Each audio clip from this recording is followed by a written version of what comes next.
Hello and welcome to the September Digital Network meeting.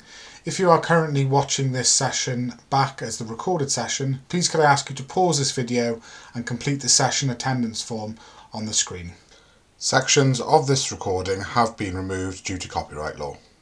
Okay, so today's agenda for our network meeting, I'm going to go through the EAS Digital Professional Learning offer for the year 22-23, or 23-24 actually now that we're in, I'm not going backwards in time. Then we've got an exciting workshop with Interfilm Cymru, who are going to be focusing on developing digital competence and film media literacy within your curriculum, which is going to be really, really exciting. I'm excited to welcome Non on along this afternoon from Interfilm. We also have then some short presentations from Britannica Digital Learning and the Amazon Web Services team, who are going to be sharing some of their professional learning opportunities for you throughout this year. So we'll move swiftly on because I know Non has got lots to get through within her workshop. So just a quick overview then on the professional learning offer for this year. Some of you may or may not have seen the offer this year, but it is now available on the Supporting Our Schools website.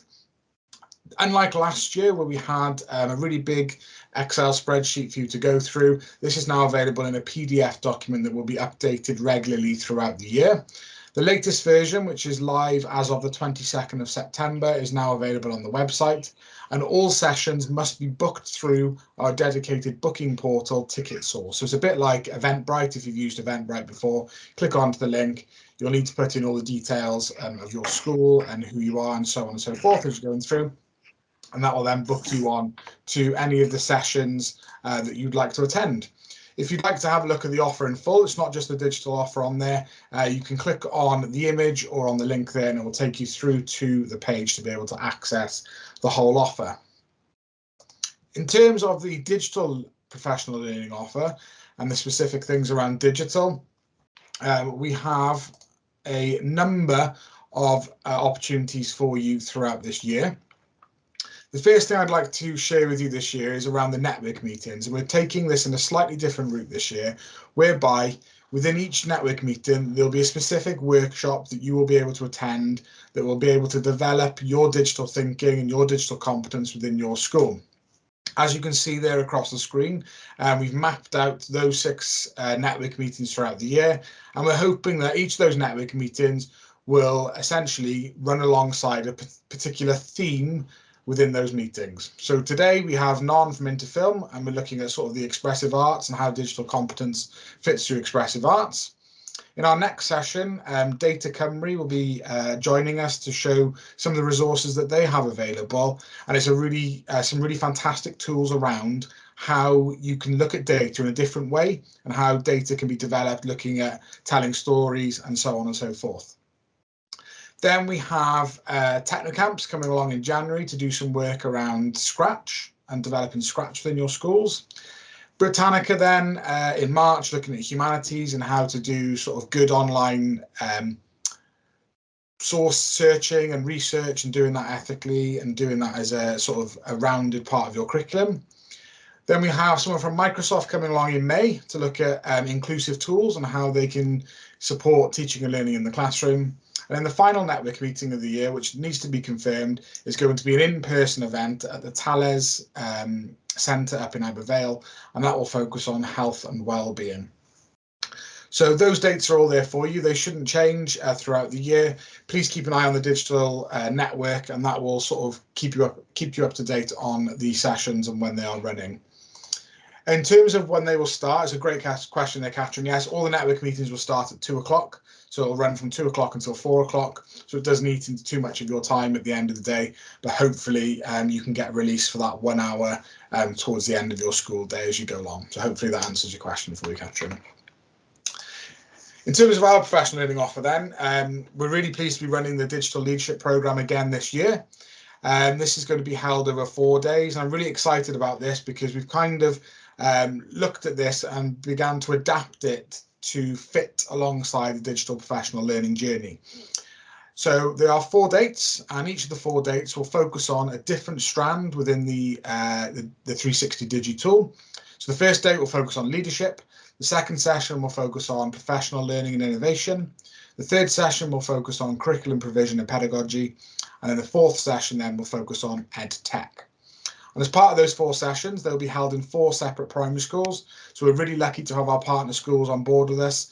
Georgetown Primary, Llancaich Juniors, Maindy Primary in Newport, and St Julian's Primary School. Each of the sessions will be held in one of those schools, and you'll have the opportunity to listen to the leaders of each of those schools and to hear about their journey and the things that they've done to develop as a digital lead over the years in post. And you'll also get the opportunity to do a learning walk in each of the schools. Sorry guys, just had something through from Natasha. So booking has been extended on that. So most of the professional learning offers this year will close 2 weeks before the start date. We've extended this one to be the Monday before the start date of cohort 2. So cohort 1 is full. We are now trying to get as many leads onto cohort 2. So if you are interested, please click on the link there to book and you'll be able to join the second cohort of the leadership program. If you are a secondary lead, we're running something similar for the secondary schools. This would be held at Cardiff High. And again, the 4 days then will focus on the different elements of the DPLJ. Exactly the same focus for primary, but held in a secondary school with more of a secondary focus. Again, booking will close on Tuesday, the 10th of October, and you're able to click on that link to book for the programme there. Back by popular demand, this was a really popular professional learning offer last year, and that was the Digital Skills for Teaching Assistants programme. And this year is going to be run at Georgetown Primary School. There will be 3 cohorts running throughout the year, and then they are all open to book at present, but the first cohort will close for booking on the 26th of October. We already have quite a number of teaching assistants booked onto that, and it's a really fantastic 2-day opportunity for your teaching assistants to develop their skills and their confidence when using digital skills in the classroom. So if you're interested in professional development for your teaching assistants, please do get them booked on to that programme. We're then going to be looking at, and this starts in January, developing sort of digital competence across the curriculum for progression steps 1 to 3. And this is aimed more at classroom teachers who are looking to develop their understanding of digital competence and to get some ideas and tips around different apps they can use that will hit each strand of the DCF. So in these 2 days, we're going to spend some time unpicking the digital competency framework, looking at what that actually means within each of those progression steps, be given time then to go away and put some of those things into practice, and then to come back and feedback on things that have gone well and to share practice between you all, which I think is a really exciting opportunity. So again, if you'd like to book onto that, you can click onto this link, and I'll also share this presentation at the end so that all the links will be live for you to be able to book onto. Another really exciting opportunity this year is the Hub Certified Minecraft Education Teacher Programme, which is a bit of a mouthful. We ran a cohort in the summer, which was really successful, and we're now running a cohort in autumn and in the spring term. The autumn term cohort is full, but if you are interested in booking onto the spring cohort, the link is there to book. It's a 3 session program held over 3 different days, which will take you through developing pedagogy for using Minecraft in the classroom. And what I'm really keen for is lots of us are using Minecraft, but we're making sure that we're using it effectively and learning how to facilitate that learning within your classroom. So again, if you're interested, please do book on. And thanks, Catherine, for your feedback there in the chat to say that the Minecraft training is fantastic. So thank you for that. And if you're interested, please do join.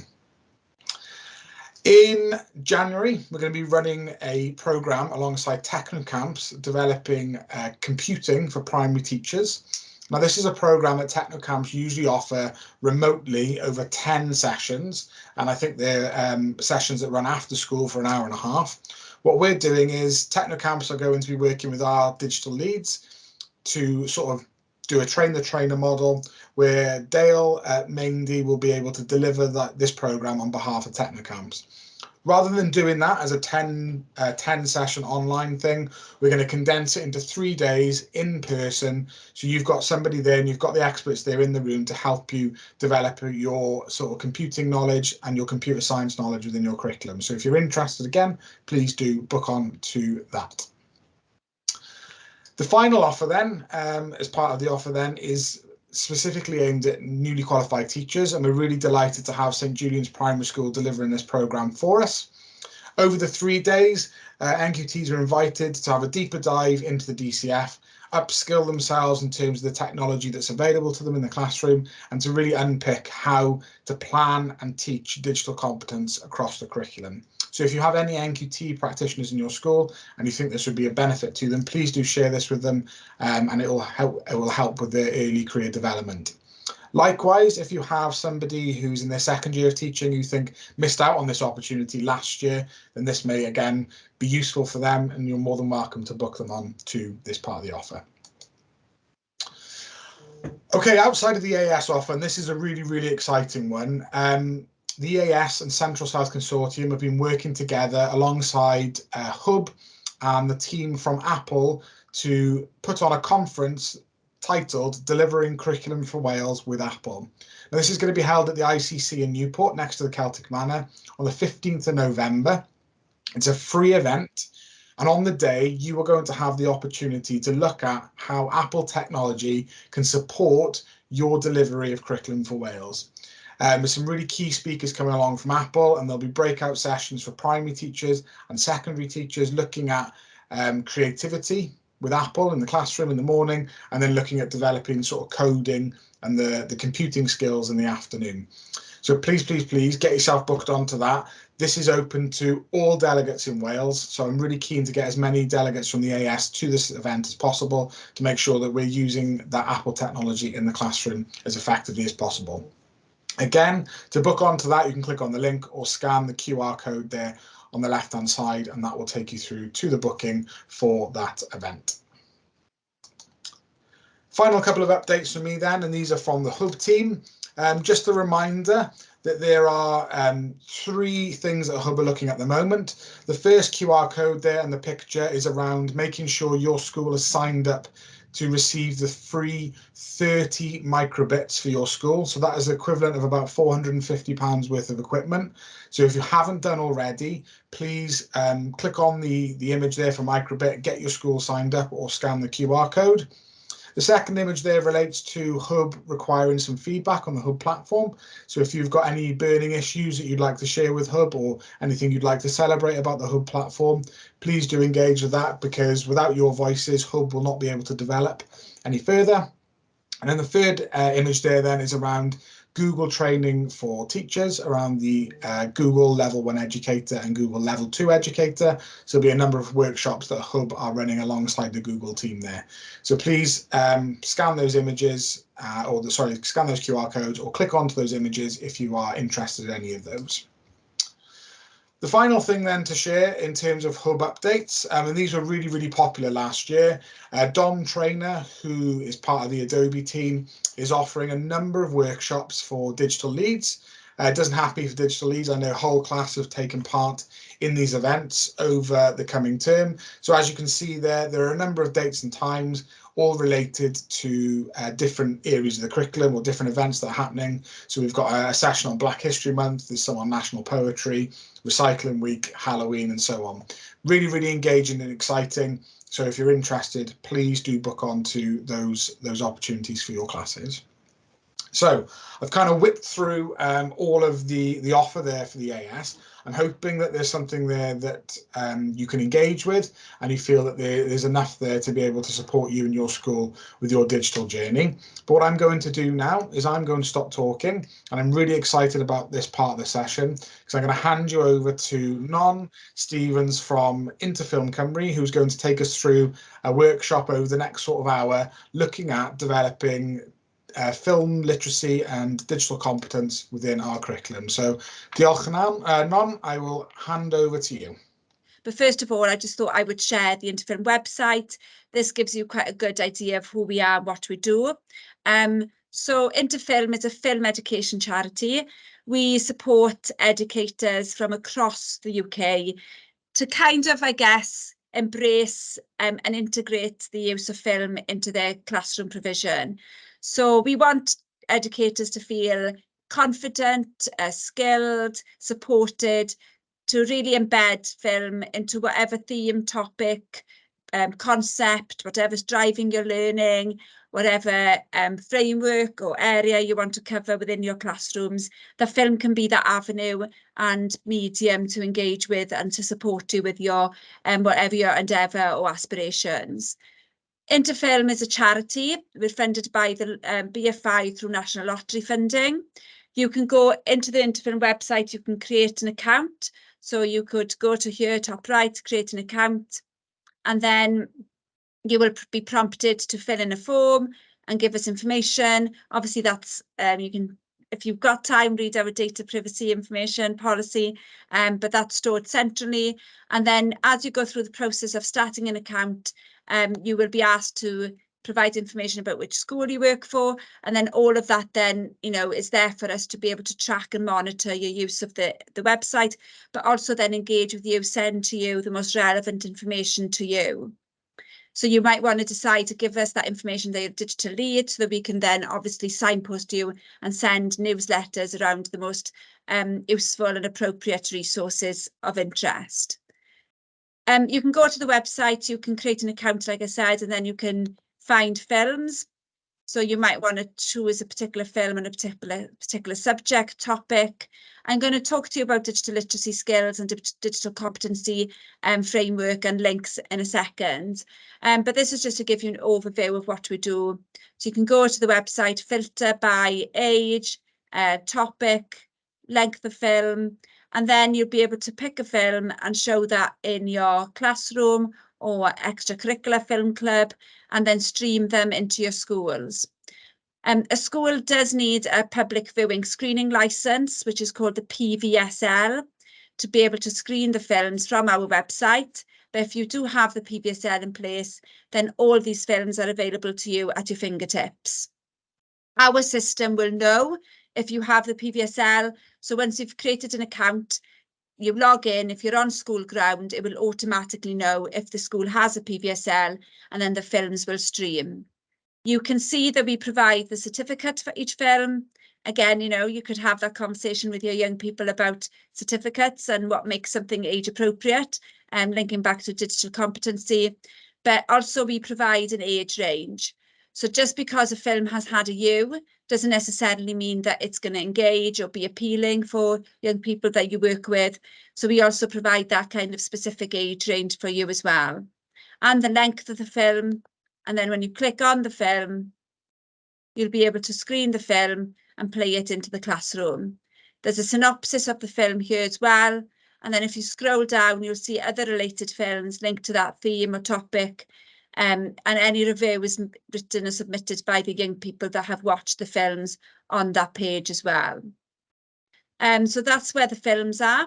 I also just wanted to flag with you that we do training. We do school-specific training. So, for example, last night I did an all-staff training on interfilm and film literacy for a school in Swansea.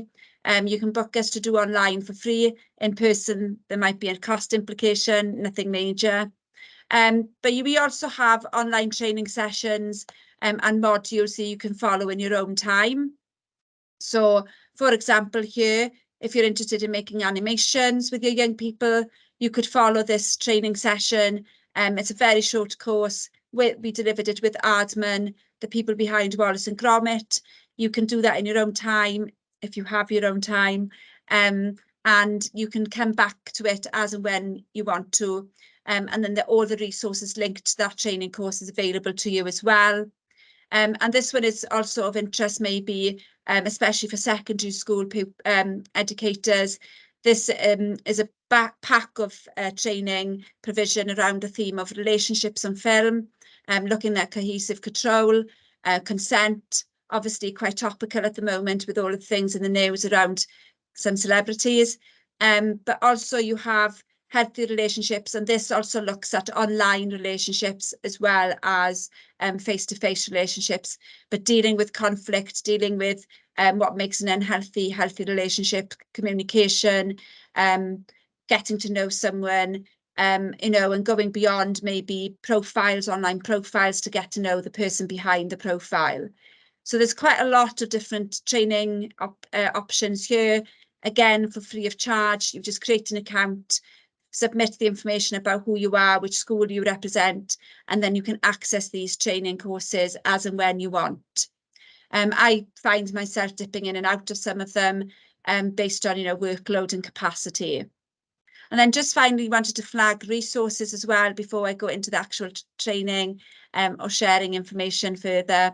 So you can also look on the Interfilm website for a particular resource. So you might want to look for a particular theme. So for example, I might be doing the theme of empathy. Let me see if anything comes up. Hopefully it comes up.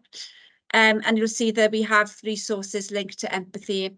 Again, you can check if they're suitable for your age range. You can then access the resource, go into the page. This takes us back, any of us old enough to remember Edward Scissorhands. I was mind's blown in a session the other day when I mentioned some films like Cool Runnings, and the young people, they were in Cardiff Met studying. I was like, they had never heard of Cool Runnings. So I was like, please educate yourselves. But here, there's a resource here for Edward Scissorhands. It's a short resource. So film guides tend to be about 4 or 5 slides, can be used for assembly, can be used in lots of different capacity. But we also do have more comprehensive resources that are, maybe schemes of work over a certain amount of sessions or lessons with your young people. So I'm going to now flip into the presentation.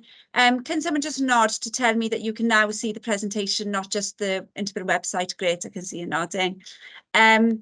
And yeah, I'm going to just give you a bit of an overview of our resources and support along the digital competency framework, and then do a little taster on film literacy. I'm just going to focus on sound and camera today. But if you wanted the whole package, we can do it for your school anytime for free, where we will talk about lots of different aspects of film literacy. So I've covered a lot of who we are and what we do, and just also want to draw attention to other aspects of our work and offer. So we also do quite a lot around careers in screen. So we're working with BAFTA at the moment, BAFTA going into a few schools in Merthyr and in Swansea in partnership with us, doing sessions around presenting, communication, and really promoting and pushing the idea of the plethora of jobs available in careers in screen. I always say, if you're a teacher, there'd be a job for every single person in that classroom within the career, within the screen industries. I've got a young person I've been speaking to recently who's massively interested in catering, but also loves film. So why not bring those two things together? I've got a young person who is interested in editing, and doesn't really want to be in front of the camera, but loves storytelling and bringing that story to life for people through the editing. So there's lots of different ways of approaching careers. And I think, it's about us supporting you as educators to understand that variety and how you then can signpost and support the young people that you work with to think about transitioning and the opportunities available to them.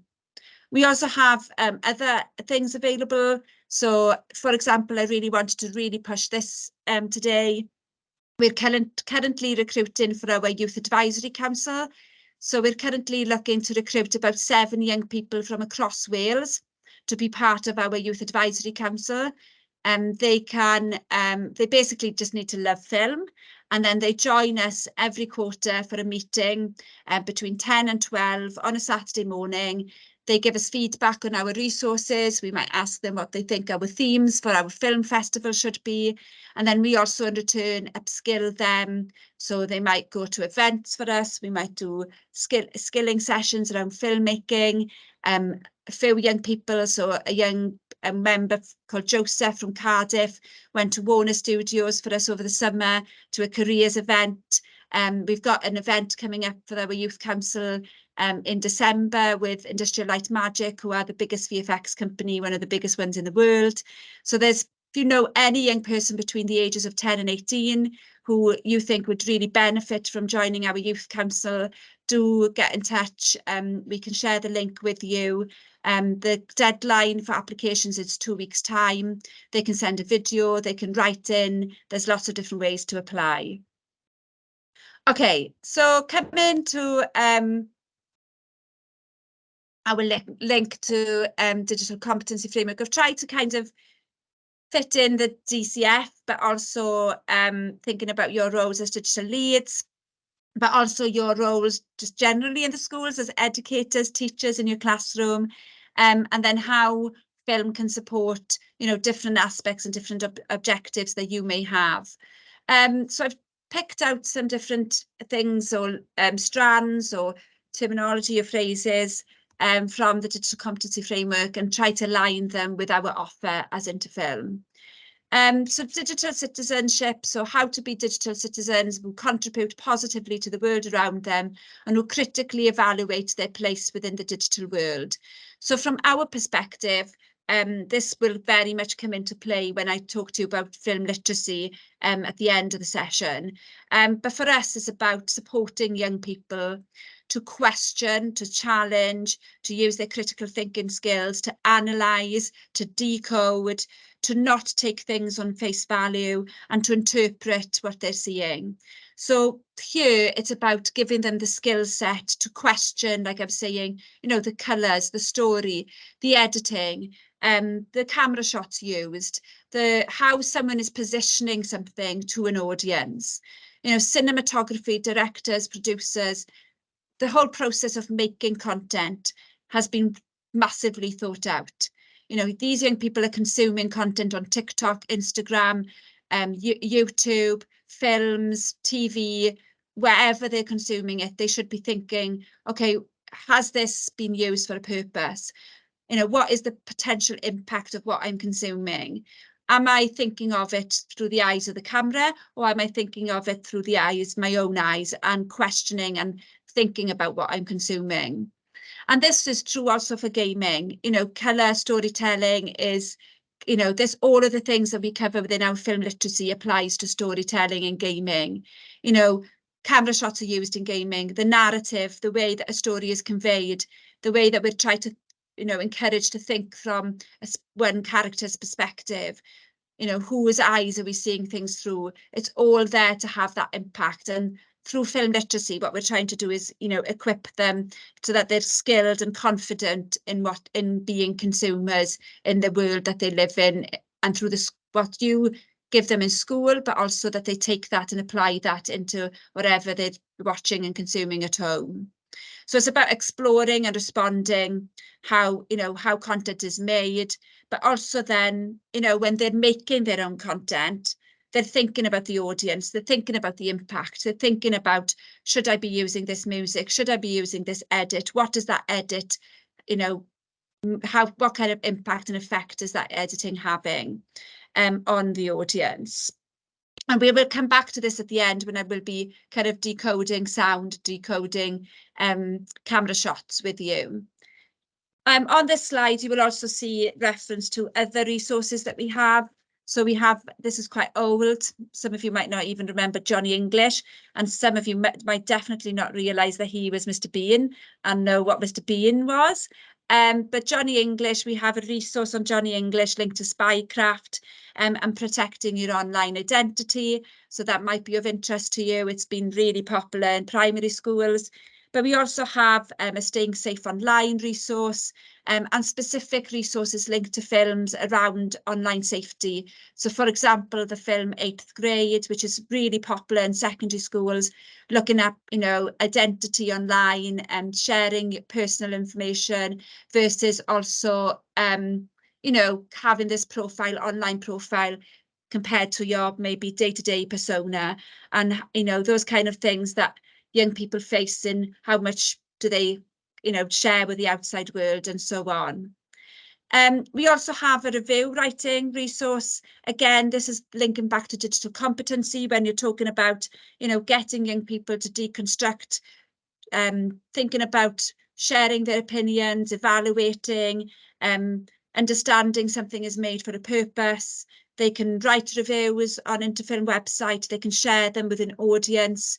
And, even that process of uploading a resource into a website and their digital footprint then, and understanding, that their views and their opinions will be shared with the wider world, and how they should be sharing that is something maybe that can be, you know, something you can cover when you're talking literally just in a meeting over lunch, actually, with a contact in North Wales who is running a creative project up there. And he spends half his week as a head of you know, information technology in school, and he was saying, you know, where does filmmaking fall under the new curriculum? You know, who's expected to be doing this? Is it that department, especially in a secondary school? Is it the information technology, or is it media, or is it any discipline, any subject? You know, we have teachers in science who are doing animation around the heart or photosynthesis. So really, you could argue, well, anyone. And obviously in a primary, the DCF and the curriculum areas of learning are, you know, for you to be approaching across the board in your lessons. But, you know, how can we support, and how are we looking at it? So obviously you've got, you know, this particular strand, which looks at, you know, methods of electronic communication and to know which are the most effective and how to store data and collaborate effectively. Obviously, filmmaking lends itself really well to this. In filmmaking, not only do you develop transferable skills like teamwork, problem solving, communication, but also, you know, you're there to create content for a purpose.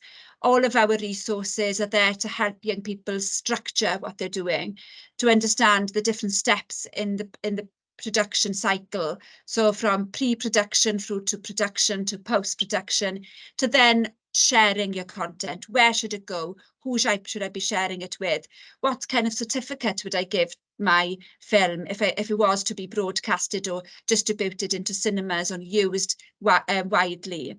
So, you know, this is about understanding how messages can be communicated. We have resources in documentary filmmaking, animation, adverts, how to analyze adverts as well. You know, one of our schools in Swansea, every year, if you look at Pontllyw and actually Penllygard on Twitter, I swear the day the John Lewis advert comes out, they will use that as their way to understand film literacy. They will decode and analyze the music. You know, there's always a famous song, isn't there, with the John Lewis advert? What is the reason why they chose that song? How does it reflect the narrative of that advert? What is the kind of message in the advert? What kind of impact are they trying to get on their audience? Because most of the time with the John Lewis adverts, only very, you know, at the end do we link it back to John Lewis. There's always a really strong empathetic or empathy-led narrative or story to their adverts.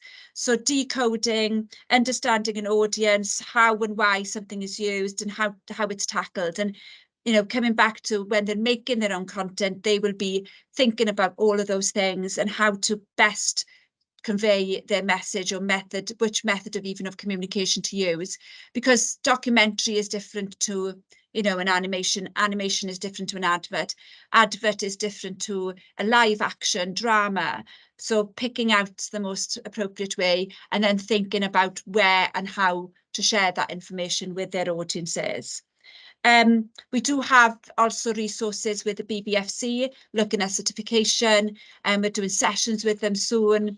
And I do also know that they've done quite a lot of work themselves around Curriculum for Wales to develop resources that might be of interest to you. Website we have all of the different steps in filmmaking. So for example, production, you can go onto the website, download that in Welsh or English, talks you through the process of thinking about lighting on set, top tips. And we also have a lovely little video here with a young person giving you top tips on how to then think about lighting solutions if you're home, if you're in the classroom. You can play these little videos to the young people as well, so that they then go about thinking about that for themselves when they're making content. Coming back then to my slides. So we have as well careers related activity sheets that might be of use to you. So for example here, sorry, I'm going to come here, we have, this one is program activity. So if you're thinking about careers across the curriculum now, 5 to 19 or 5 to 18, so this might be a lovely one to do. You give them a task of programming their own festival, and then they have to think about what films they would show, where would they show it, and which audiences would be suitable for different films. So again, you know, thinking about age appropriateness and content, not just what they're consuming, but what they're going to tell others to watch. And we've got lovely little how-to guides on how to make animations. This is one that we produced. I don't think the sound will play because it didn't share sound, but it is, yeah. So just to give you an example.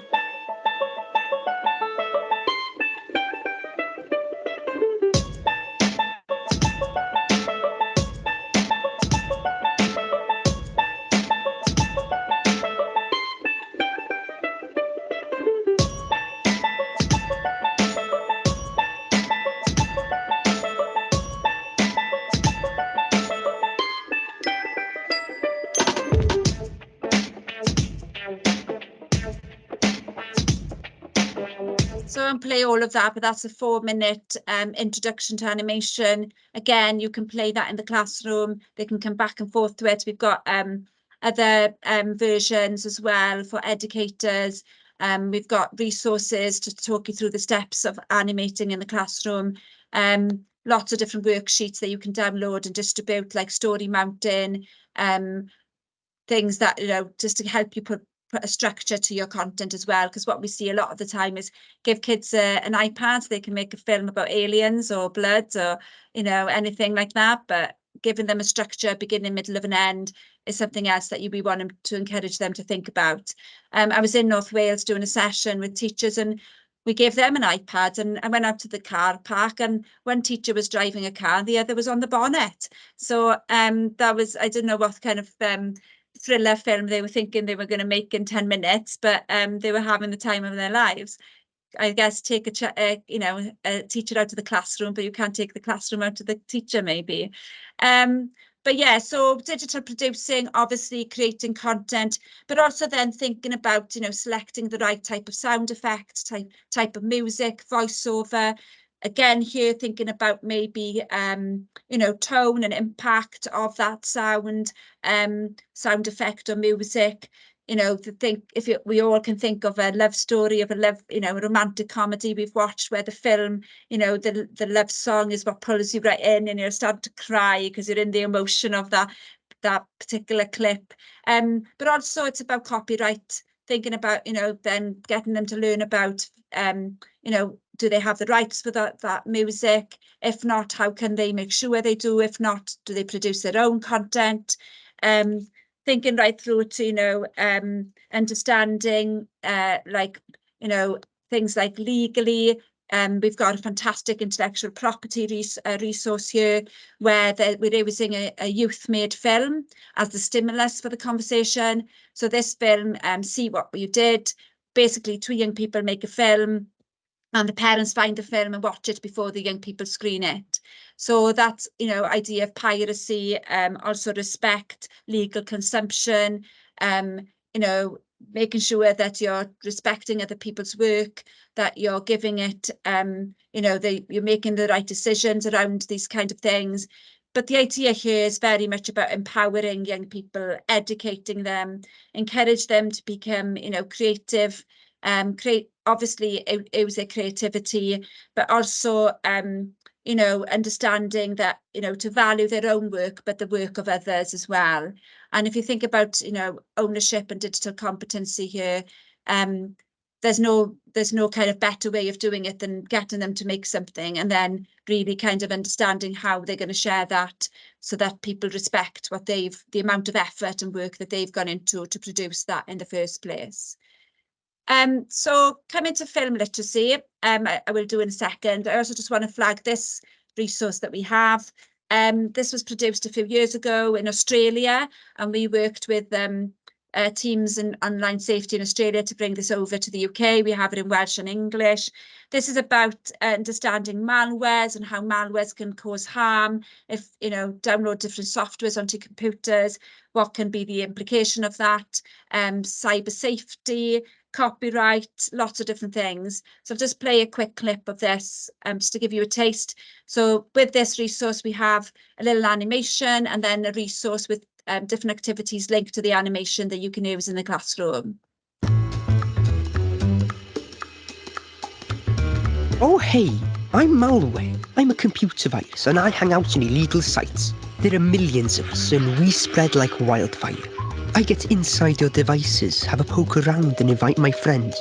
It's pretty easy. Watch. Hi, I'm ransomware. I can lock you out of your computer and make you pay to get back in. I can activate your camera and record you doing private stuff. But it's okay. I won't share it across social media. Promise. Ads we're coming through? You know those annoying pop-up ads that won't close? That's me. I'm really hard to get rid of. I often work with my mate, Spyware. Psst. I'm Spyware. He lets me inside your device so that I can track your online activity and your data, including passwords, accounts, and bank details. I can even modify our security system to let more of my friends inside. So anyway, we have a resource link to understanding about all of those different things. Obviously, you might argue that things have moved on and there are even worse things out there now, but hopefully that'll give you, there'll be some activities there that might be of use to you to use. There is a Welsh version as well. We had students from the university here in Cardiff do that narration for us, or do the voiceover for us, sorry for that. So it's really lovely. So coming back to also then, yeah, so we have, piracy, literacy-based activities and resources there for you to download and use as well.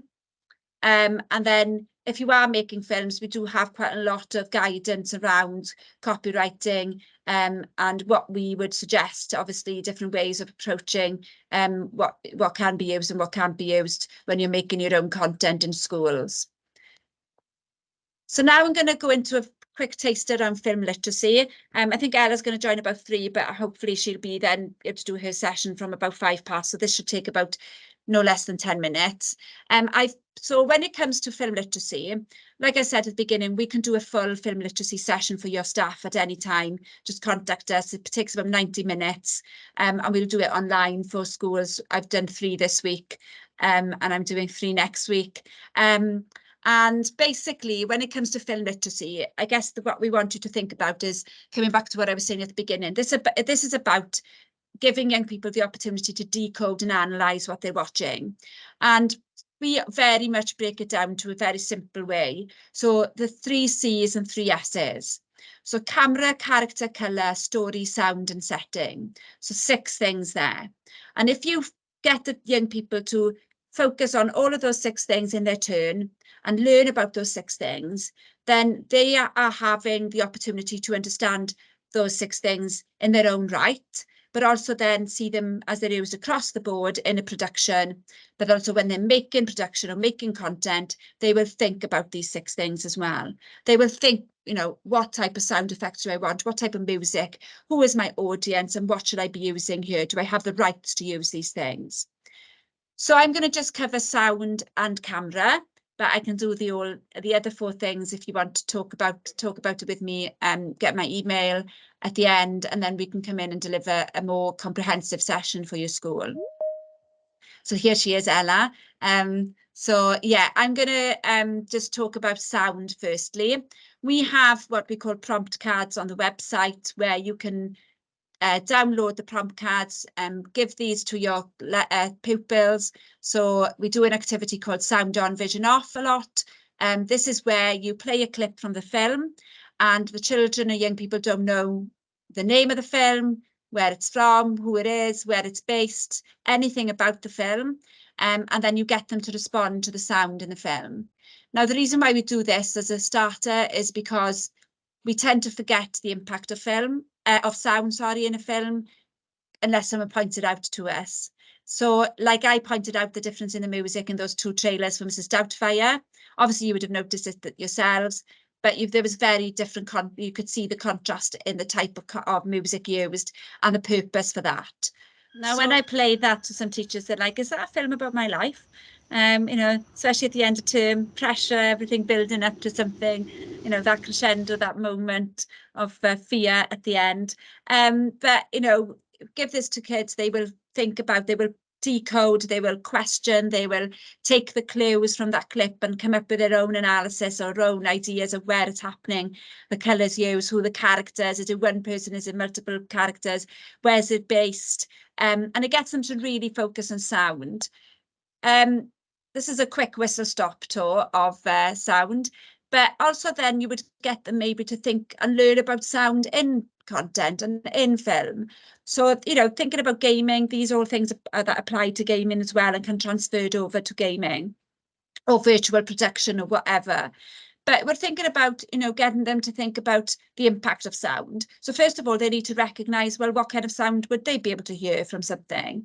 So you have maybe a speech or a dialogue. So in that clip, you couldn't hear what the characters were saying because there was no dialogue.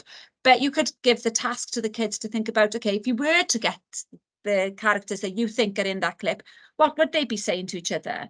What kind of conversation would they be having? In the film, you'll have diegetic sound and you'll have non-diegetic sound. Diegetic sound is all of the noise that's in that environment, but it's in that location. So the diegetic sound could be, you know, someone playing music on the radio. That would be involved in the world of the film. And then non-diegetic is what's been added afterwards. So the music as a soundtrack to have that impact or to make you feel a specific emotion. So sound effects can also be added in post-productions or can be done within the world of the film itself as you're filming it. Foley is fantastic. I think maybe Ella might be touching on Foley, so I don't want to steal her thunder. But Foley's brilliant. If you don't know what Foley is, then I'm hoping you will be inspired at the end of this to do some Foley work in your school. If Ella doesn't cover it, I'll come back to it at the end.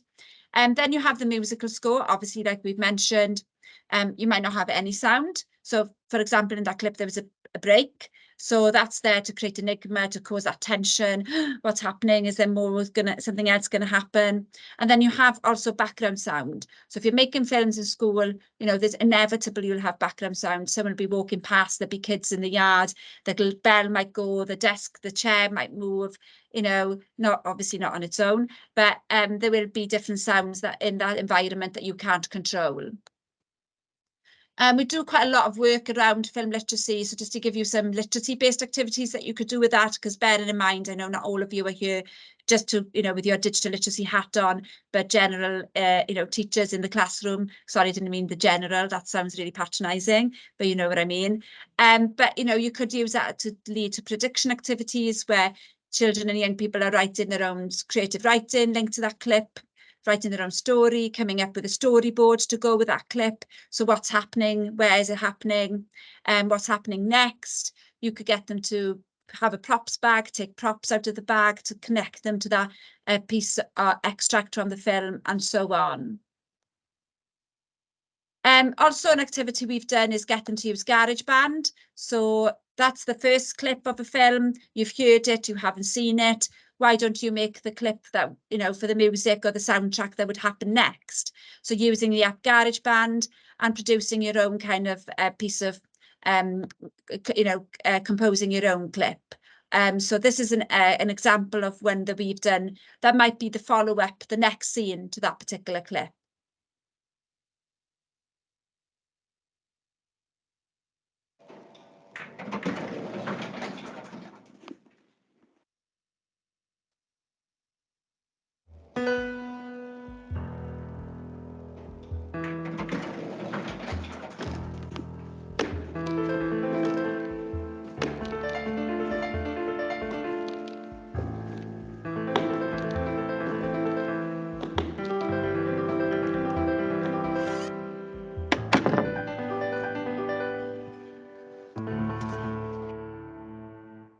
So there, you know, they had to think, you could link into the curriculum for Wales, music, think about rhythm, tone, you know, what would be suitable to the narrative, to the atmosphere, to what you're trying to create, you know, and the, you know, the, like, give the impression to the audience there.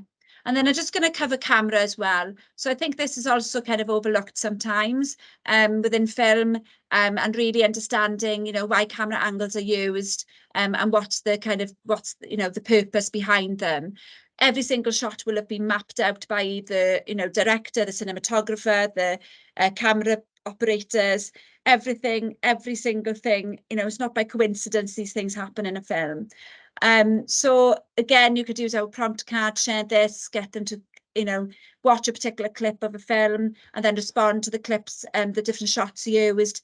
But I'm just going to give you a very basic, the kind of key ones, especially in primary, that we would introduce young people to So extreme long shot, this is usually at the beginning of a film or a piece of content to give you the context, where it's happening, who's there, kind of gives you an idea of where the action will be taking place, who's the main kind of character, the hero potentially, and really sets you up for going into the action or finding out, having that interest in finding out what's happening next.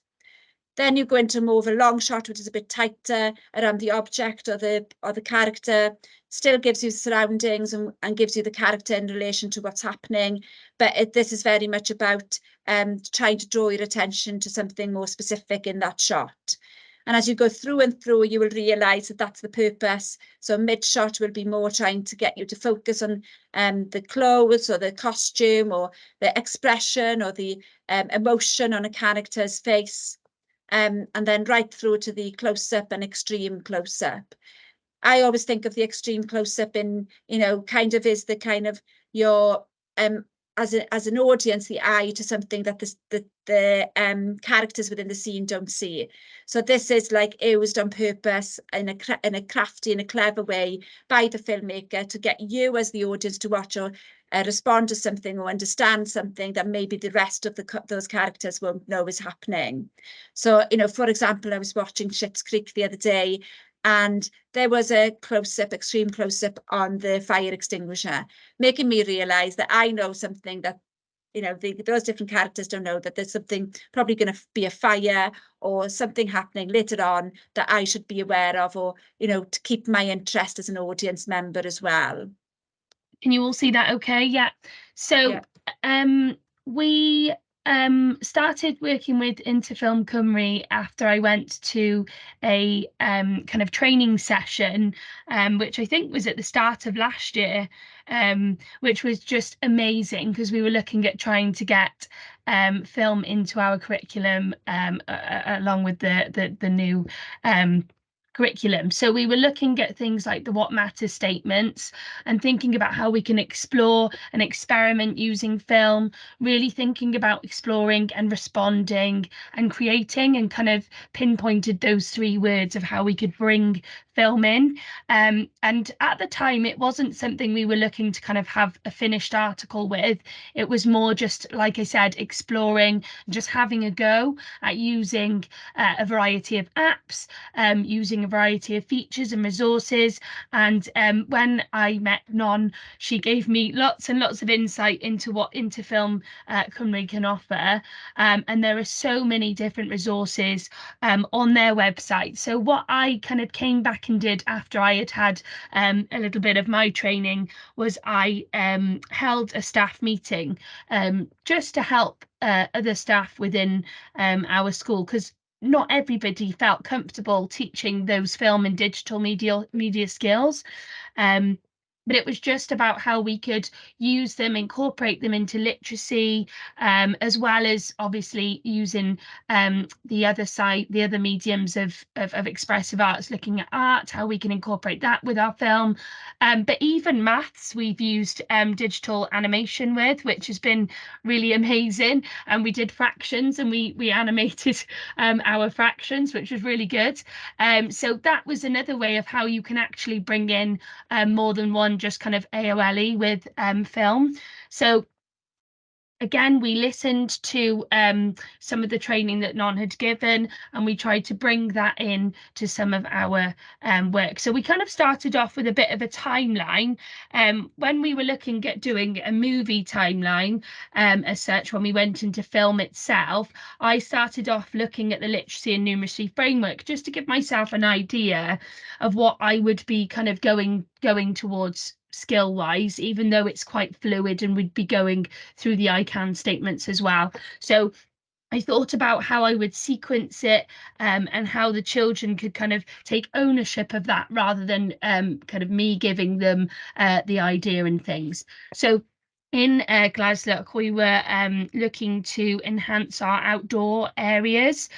So the children actually came up with the idea of creating more of, I guess, like a Glasllwch news programme film, documentary style, where they would be helping to film and show the area as it was developing within our outside areas, with a specific link to our eco team as well.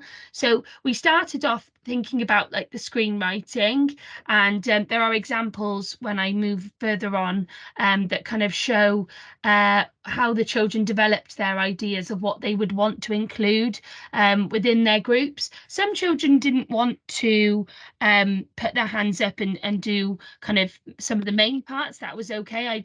I said, you know, you need to feel comfortable with the parts that you're choosing to do. But a lot of the parts, you know, there were lots of behind the scenes parts that children really took a huge role in, and that was the beauty of film. They didn't actually have to be on the camera to have one of those main roles. So we started off with the planning side of things, and then we looked into some of the production. Now, I used iPads to begin with. We all used iPads, and just used iMovie then once we had taken the shots and things based on our plans. The children knew roughly if they wanted more of a longer shot or a close-up shot.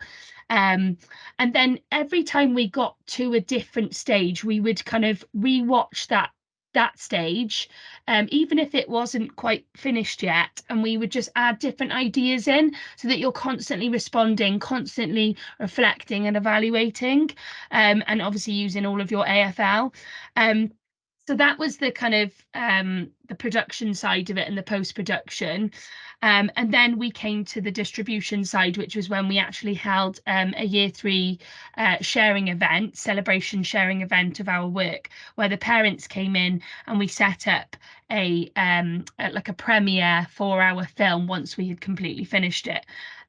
It did take a while. It wasn't something that happened overnight. We probably spent the best part of the first spring term on it. But once it kind of all came together, I mean, it goes hand in hand with your literacy. You can easily use some of the maths, even looking at the lengths of clips and things. I brought in a lot of my learning into this kind of collaborative project, which really worked well for the children. So this was just a shot of the day of our premiere. So we had kind of benches set up for the parents to come in. We wanted it to be a very interactive event. So we kind of had our premiere where the children were able to show their film to their parents and carers. And then we also had we had also been learning with Gwent Music the P-Buzz, which was exciting. So the children actually brought that into the kind of premiere of it as well. And then we also had the interactive element, which you can see on the tables, hopefully, where they had been one of our kind of projects previously had been natural disasters. So we tried to tie that into the environment and the eco side of our film. And the children, I don't know if you can quite see, but there's like a small volcano on one of the tables. So they kind of created using obviously different resources in art, and then we also had, as that was kind of their inspiration, and then they also had different items on the table so that they could create sound for snippets of it was actually a volcanic eruption, but we took away the sound on the iPads and we popped the film into iMovie, and the children could then show their parents and their carers how they have been using Foley, so the art of sound. So there's lots of different items. I think there was sticks, there was kind of paper they could rattle, they were fanning coats, they were tapping their cups and things like that, just to create this sound for the movie that was already put into their iPads. So not only did they kind of premiere the long-term project that we'd been working on, and we celebrated that within the premiere, but we actually also looked at an interactive session then for the parents and carers. And lots of them actually didn't quite know that in lots and lots of films that Foley would be used. So it was very interesting for them as well, actually. And great for the children, because they love to kind of teach their parents and things. So there's a couple of shots here. So there's at the very top, I kind of created a Google Forms just for the curriculum sharing event, and I did this just to try and ensure, obviously, as many people could come to our premiere as possible. But it was really kind of, it worked really well because the sharing side of it was that distribution side of it, and the parents and carers gave a lot of kind of feedback for the children, which was really, really useful. And then also that interactive side of it, of having a go at making using the art of sound for film, really, really kind of gave them that element of interaction. So I've got my book on the right hand side from my project. You can just see some of we kind of laid it all out with QR codes and things, because it was a giant project, but obviously it only fits on one page, so it doesn't look like you've done loads. But yeah, it's kind of like 6 weeks worth of work in one. But we were quite creative with that side of things as well. So not only have we been doing that in year 3, but actually we then kind of came back to assess the film ourselves, because the children wanted to rewatch and rewatch. So we did show, I think, year 4 as well in the end, and they were then inspired to then create their own films. The one thing I would say for year 3 that we would do next time is perhaps work more on the editing side of things, because they really took on board the camera angles and using the apps and the equipment and things. But I would say the editing side of things and just making sure they were quite careful with that is kind of where we would go to next. But obviously it takes time to build up those skills. So I did screenshot some other work linked to other AOLEs. So the book in the middle is from our class, the year 3. The book on the left is the planning board for a sequence and a film created in year 2. This was kind of like a shorter film. It wasn't such a big project style documentary, but it was brilliant because it showed actually foundation phase could get involved, even the younger children could get involved in using lots of the things that Non had given me, and Interfilm Cymru had given me. So they took on board a lot of the resources. They did kind of rearrange a few things and do their own bits as well, but that was particularly successful in year 2. On the right, we've got more from a STEM project. So in reception, this was so children that are literally 4 and 5, or 3 and 4, I think it is 4, but they were actually doing a science project, and they were making their own kites and flying the kites. And then it was part of a wider STEM project. They then brought in film for that as well, and there isn't a kind of film, but you can see a still from the bottom of that where one of the little boys is just flying his kite, and they all had a little go at holding up the iPads and trying to film as he was kind of flying his kite and things. So that could be developed from even a young age. And then this is going back to the year 3 premiere. So yeah, we were looking at creating the sounds for the film, and we explored a variety of apps. We used a variety of apps with the parents as well, but the main one being was iMovie, and then we were responding and evaluating through peer assessment, and also the parents giving their feedback as well.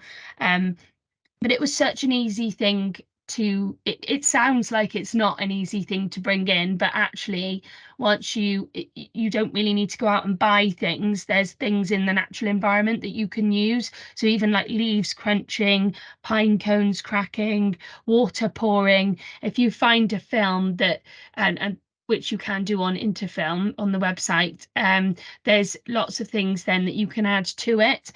We had coats being fanned, yeah, like you can see the ladies there using the sticks and things as well. So it was a great success actually. And also it just gave the children a bit of kind of inspiration into other areas of expressive arts. Not only did we kind of go down the art route, we went into the drama route with the film and kind of presenting and things. We also looked at music and sound, and also then film and digital media using using the apps and things, which gives them those DCF skills that they would need as well. So yeah, that's everything from Glasllwch. But yeah, if anyone had any questions, then I'm more than happy to answer. Yeah, I'm just mindful of time, but I was just going to say that from our perspective as into film anyway, it's about, you know, film is an accessible art form, be it watching, responding or creating, but also from, I think Ella's presentation is quite clear that it's accessible to the parents as well. And I think sometimes we forget that, like, you know, engaging with them in a way that brings them in and interacts with them and wants them make them want to be engaged in learning as well and their child's development. And I just going to say also, and hopefully Ella, you will agree with me, and I don't mean this in any way about your films, but this kind of moving away from the fear that a lot of teachers have around making an Oscar-winning film. You know, it's not about that. It's about the skills developed in the process of making that film as much as the end product. But yeah, I just thank you so much to Ella. Like, it's quite clear why she's an ambassador for us there. And I just kept on thinking, oh, I needed to do more of this. But yeah, has anyone got any questions? Or hopefully we've done you justice in what you expected from us as well, as the EAS gang, in digital literacy and, you know, and film and stuff. Well, first off, Nan and Ella, diolch, thank you very much for your presentations this afternoon. I've made lots of notes here in terms of lots of key themes and messages that have come out from you guys this afternoon. It's been really great. One of the questions that we had in the chat was, could you just go over what the 6 things were to focus on again?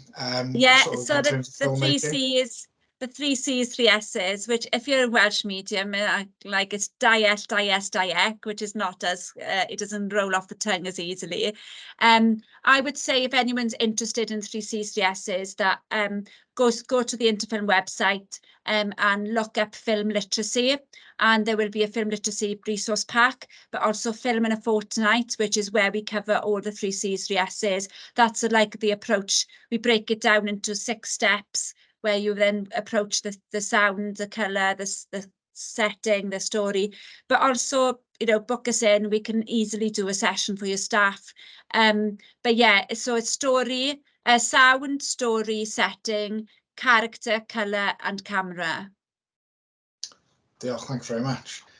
One of the things that came out to me as part of your presentations was about depth, and I think one of the conversations we're having now around curriculum is about doing less is more, and I think going into depth these ideas. And what I really like about the approach that you've kind of taken to filmmaking is around that idea of getting them to understand what makes a film in the first place. If we were to write you know, a piece of extended writing, we would take that time to unpick that piece of writing, to understand all the different features and the vocabulary. And often when we come to filmmaking, we jump straight to, let's get the iPads out, let's just record it and sort of put something together. So I think it's really important, and I think that came across from what you were saying, Ella, in that taking the time to really understand the different types of shots and the Foley and the sound and actually how this permeates across all curriculum areas is really important. So a huge thank you for sort of sharing that message. Yeah, and ultimately it's storytelling, isn't it? So those skills will be transferred into their creative writing as well. Like we've seen, you know, children who now write this, like writing stories because they're seeing it through the eyes of the camera, where they wouldn't necessarily think about colour previously or think about, you know, what that character's wearing. Like I was telling my son the other day, because there's a new Wonka film coming out, and you know, Willy Wonka wears purple for a reason, because we associate purple with royalty, with elitism, with, you know, something that's like grand and amazing. Like that's been chosen for a reason. So getting them to be thinking like that doesn't just transfer, it doesn't apply just in film, but when they're doing other stuff. And I think also, you know, from our perspective anyway, it's like what we're trying to do is equip them with the skills that they then can tell their own stories, isn't it? We all know that, well, we know as an industry that we're talking about diversifying the film industry, right? Well, that content doesn't exist. So we need to get these children making content so that people across Wales can access films about Glasllwch Primary or about Bowtown Cardiff, so that we can have representation across the sector as well, you know, and the content that's available. But yeah, you know, Ella has massively embraced it, but less is more. And, you know, take one step at a time. Like I was talking to a school yesterday and I was like, just do sound on, vision off. Don't worry about doing camera and character yet. Do the sound on, vision off activity, play a clip, respond to the clip, get them to learn about sounds, make the Foley, do the garage band thing if you want. Do that to start and then build on that as you go. Absolutely, I think that's a really important message, isn't it? And I think one of the things you said at the start, Ella, was as well around you weren't expecting to get to the final bit. It was more about the skills and the process, and I think that's a huge thing to kind of think about, isn't it, in terms of a mindset shift, in that we don't always have to get to that final bit. It's all about children developing skills, understanding why they're doing it, and they're doing it for a purpose. And I think the link that you were saying about storytelling on is absolutely right, in that what children are now doing is, if they're writing for a film, they're writing for purpose, and they can see now that when they're being asked to write, this is the outcome and this is what they're going to do with it. Off the back of that, Ella, in terms of the writing, did you kind of do small chunks of writing and then record a bit and then another bit of writing, or did you do all the writing, and then how did that work for you? We started with so the pre-production side of things. We would do kind of the shots, so it was smaller pieces of writing, and then we would do a little bit of filming, bring it back. Again, always referring back to the writing, because that was kind of our planning. And what I didn't want to happen is as much as it is quite good sometimes to go off piste and you know, you're quite creative in that way, I also wanted them to be quite focused with what they were doing. So we would always come back to our writing, do a little bit more, and then build, and we would always kind of either peer assess or self-assess as we were going as well. That's great, thank you very much. Are there any other questions in the chat? Catherine has just said from Cymru Primary, this has been great. Her year 5 class are making a short film or film trailer linked with the expressive arts after half term, and she feels she's a complete novice. So I suppose a nice way to kind of wrap this session up, Non, is if people want to get in contact with you or with Interfilm Cymru, how do they go about doing that? But if anyone wants to find out more, then you can get in touch with me. So easiest thing to do is email cardiff@intofilm.org, INTO film, because some people think it's Inter, like Inter Milan. It's not, it's INTO. So cardiff@intofilm.org. And then that comes into my email box and my colleague. And if you're interested in, you know, we can signpost to specific resources. I'm very mindful. I've got 2 children of my own who are 9 and 7.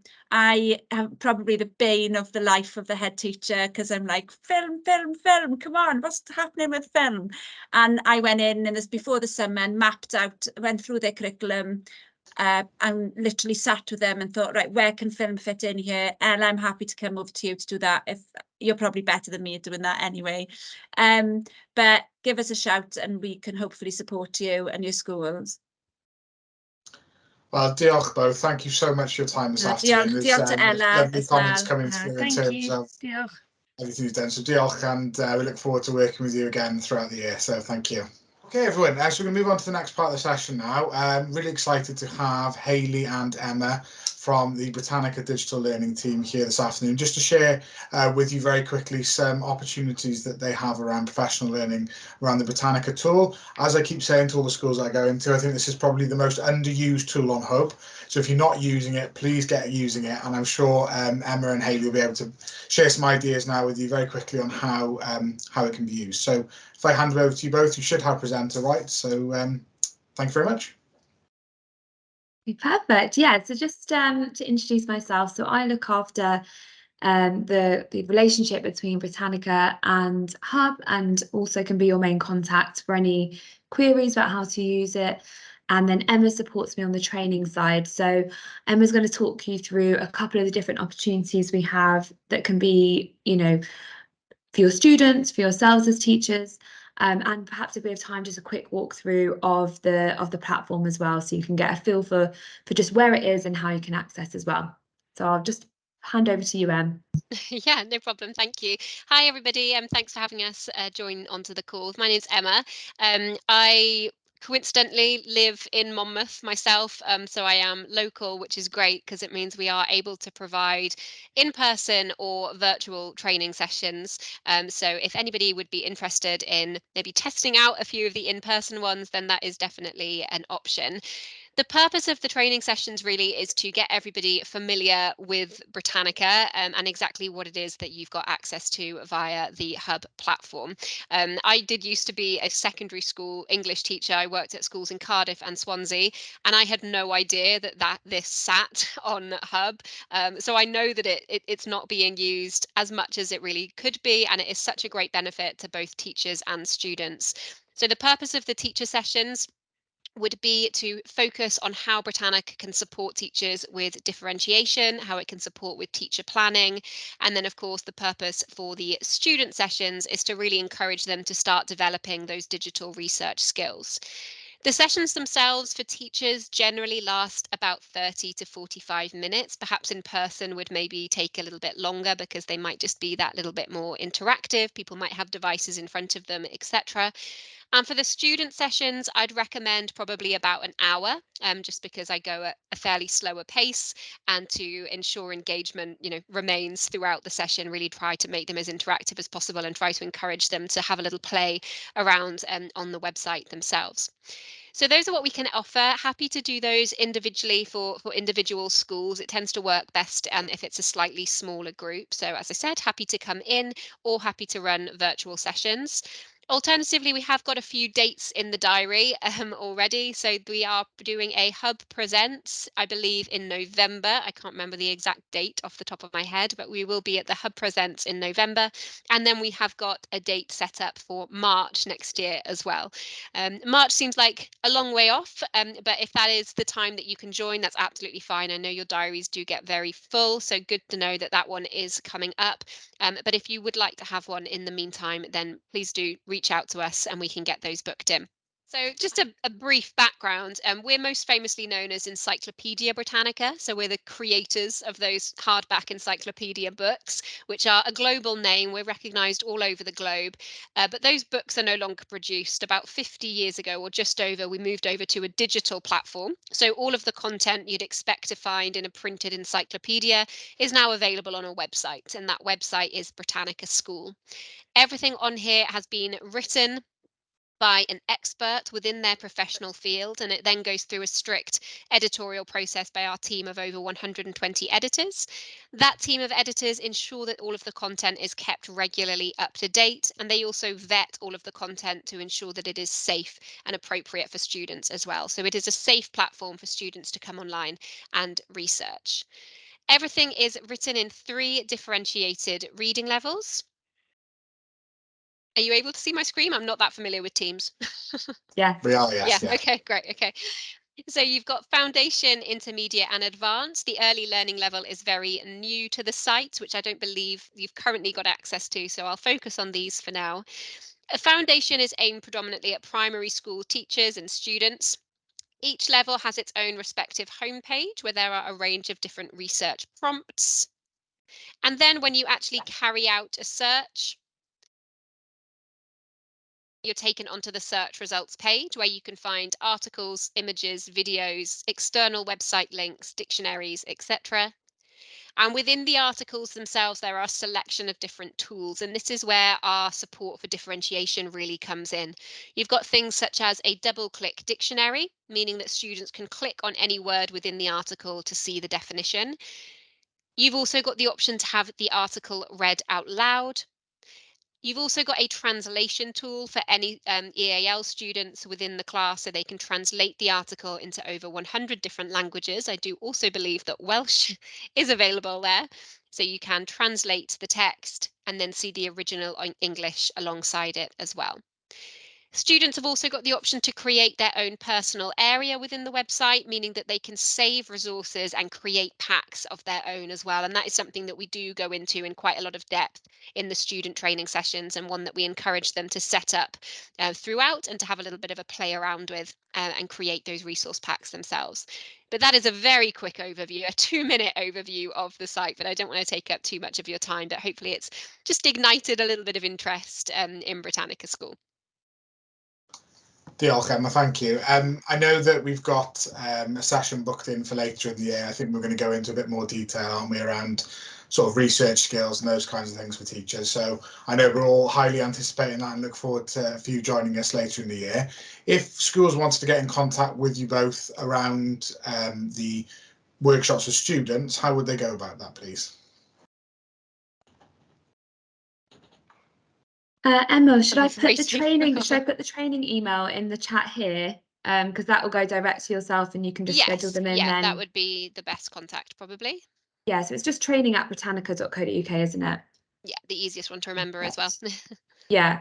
Well, thank you very much, both. I know it was very short and sharp, but I wanted schools to be aware that you were there and that the tool was there. So if you need any further support around Britannica, please do get in contact with Hayley and Emma. They'll be more than happy to. I'm speaking on your behalf. More than happy to help. And Emma is also at the show next week, the National Education Show in Cardiff. So if any of you are there, then please do come to the stand for, you know, some guides or some materials, or just to ask any questions you have as well. We can do a demo live there for you too. Fantastic. Diolch both. Thank you very much. Thank you. Bye. Thank you. Thank you. This is a really exciting project that is going to be really beneficial for some of the older learners in your school and also into secondary as well. So I won't talk too much. Caris, I'll hand it over to you. Thank you very much for joining us this afternoon. No, thank you so much, Sean. Yeah, so hi everyone, my name is Caris and I work at Future Foundation. So I'm here to talk about a programme which we are delivery partners for, which is the Amazon Web Services GetIT programme. So I'll share a little presentation with you and kind of talk you through what the program's about. I will say off the bat, I know we have lots of primary schools. It is a secondary school program for year 7s to 9s. However, I think it's really interesting. You might have colleagues also who would like to know about it. So please bear with me. So just a small bit about, well, actually myself, but I actually was a primary school teacher up until recently. So I'm still very much kind of in the education mindset, wanting to ensure that there's, you know, opportunities for all learners, no matter what kind of background you have, you're from.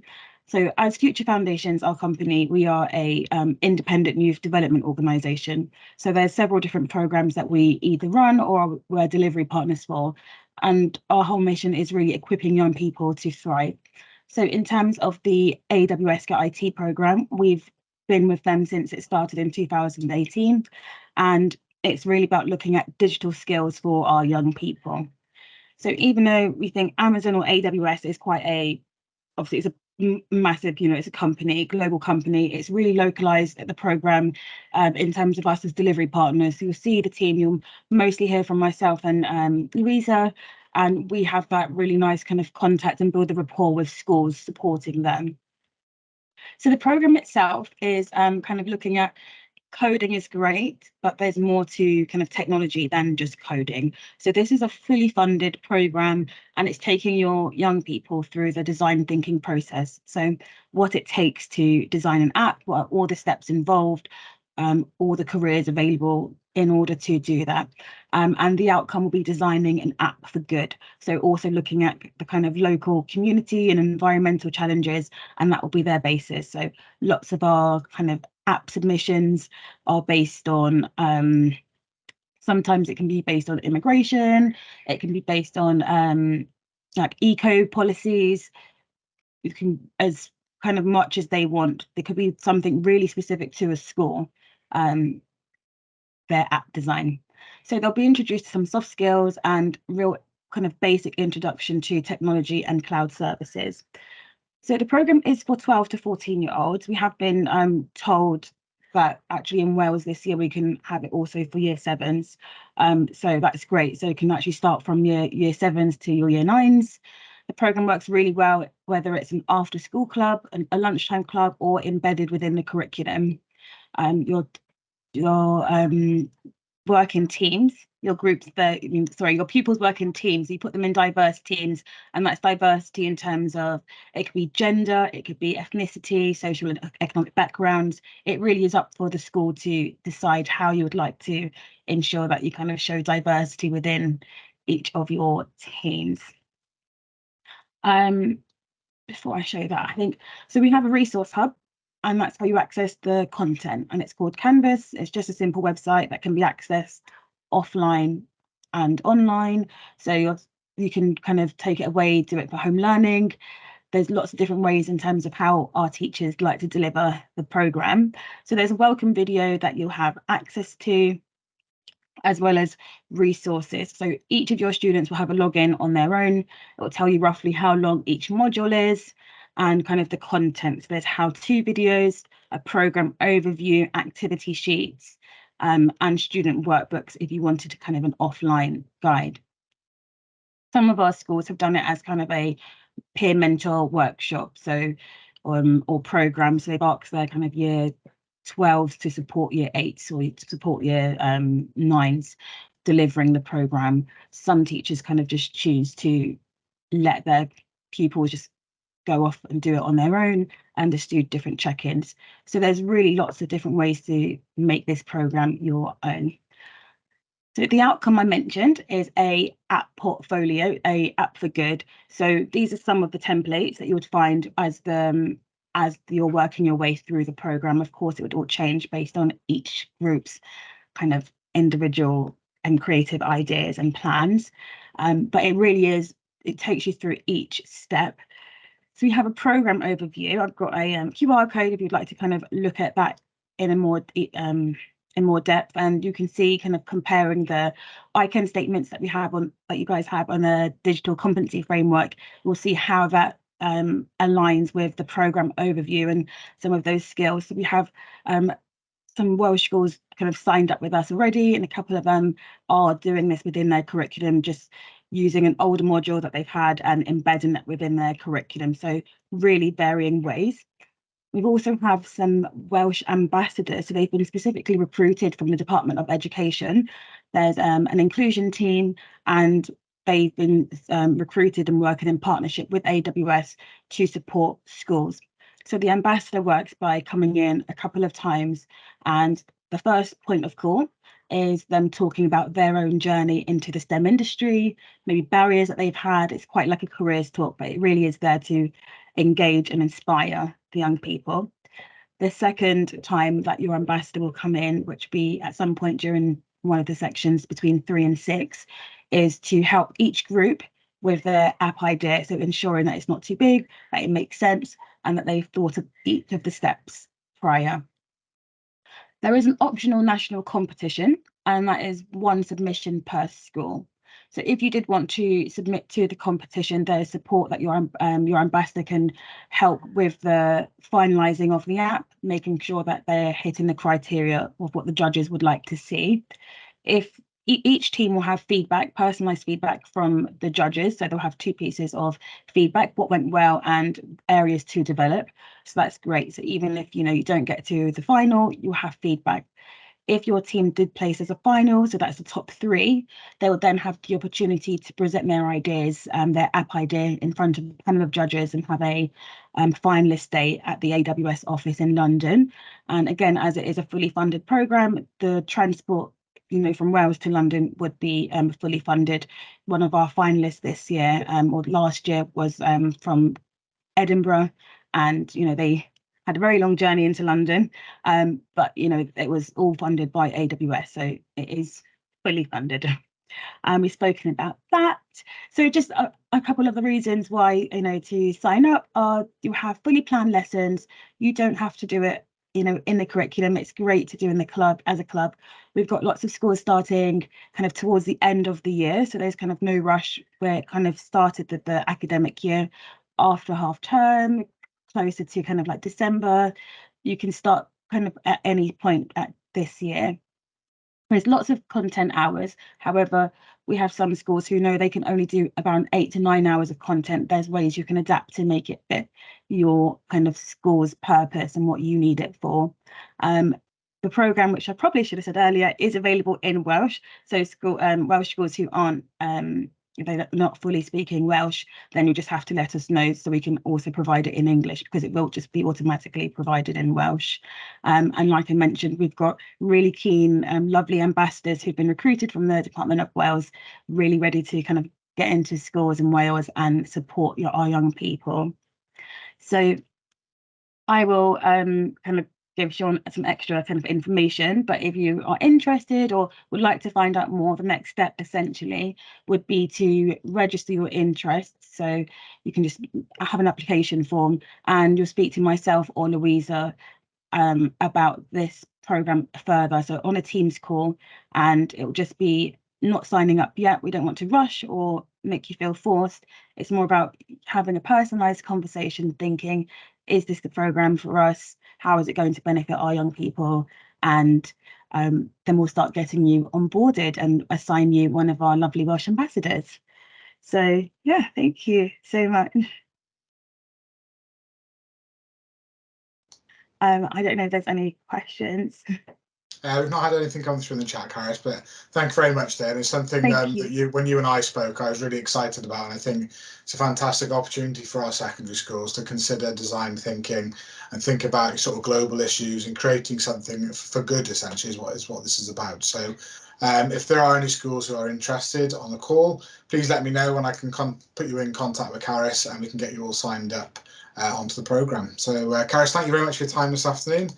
And look forward to hearing about the schools who are engaging with the project. Thank you. Yes, lovely. Thank you so much, everyone. Have a lovely evening. Bye. Okay, November. Okay, so it's Wednesday the 29th of November from 2 p.m. till 4 p.m. And in that session, we'll be working with Data Cymru, who are going to be running some workshops around the use of big data and being able to tell stories with data. And this will help us to think differently about how data can be used in schools, not just the traditional collecting data and sticking it into J2E or creating spreadsheets. This will give us a more in-depth insight into that data and information literacy strand of the digital competency framework. So the link is already in the team space, so please add that to your calendar so you don't miss out. And then if I could ask you all then to fill in the end of session evaluation for me, please. I will also pop the link into the chat for you. I'll email this out as well, so if you don't have time to do that now, I will email out to you all following today's session. But just to say a huge thank you to you all for joining the session today. I hope you found it insightful and useful.